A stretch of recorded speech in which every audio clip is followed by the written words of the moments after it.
христийн шишинтэй орнууд ихтэй байсан. Одоо жишээлбэл христийн шишингөө бусад одоо газруудад бол моногамаас өөр гэр бүл хэм маяг. За тэр нь тэгээд жишээлбэл Аз доо шал өөр байсан ч гэдэг юм те. Одоо янз бүрийн хэм маяг байж болно. Одоо хоёр их нэртэй өөр хэрэгтэй олон эмэгтэй. Тэр дэмжиж байгаа юм ч биш. Ер нь ингээд нэг юм гэр бүлийн энэ хэм маяг чинь өөрөө энэ орчин үетэйгээ яг үнэхээр нийцэж байгаа мó юу гэдэг. Эхлээд энэндээ бид нар асуулт тавьж үзэх хэрэгтэй байхгүй юу? Оо чи яар амар гүнзгий юм яа та. Хизээч энэндээ бид нар асуулт юусоо тавьж үздэг. Яг үнэхээр энэ бидний энэ хурдтай нийгэмд энэ гэр бүлийн тогтолцоо чинь зөв юм уу буруу юм уу? Тэг хүн тэгж хайрлаж болох юм. Одоо шууд хайр байж иж байна. Түнчийн чи хоёр эмэгтэйг хайрлаж чадах юм уу? Үгүй хүний одоо хайр гэж өөр аюул тийм субъектив ойлголт шүү дээ. За. Би насан туршдаа нэг эмэгтэйг хайрлаж болно.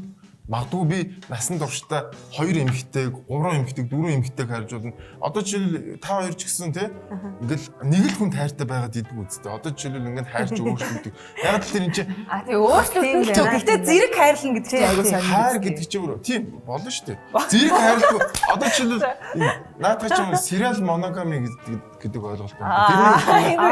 Тэр нь дараа чи ингээд нэг хүнтэйгээ байдаг гэхдээ тэр нь солигдчихийдэг. Тогтмол хугацаанд ч юм уу тий. Тогтмол хугацаанд ч яриад 4 жил болоод ч юм. Гэхдээ энэ чинь нэг талыг аваад тэр юм шүү дээ сонгуул явуултаа 4 жил одоо тосоо солиод байгаа.